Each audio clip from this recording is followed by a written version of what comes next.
দেশ বিদেশের বাছাই করা খবর নিয়ে সর্বদাই সত্য সন্ধানী ই নিউজ ভারত। নমস্কার, ই নিউজ ভারতে আপনাদের সকলকে স্বাগত। শুরু করছি ওয়েদার আপডেট।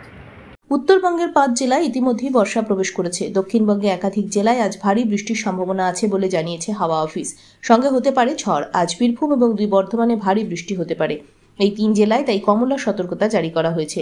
এছাড়া কলকাতা সহ দক্ষিণের বাকি সব জেলাতেই আজ ঝড় সহ বৃষ্টির পূর্বাভাস রয়েছে।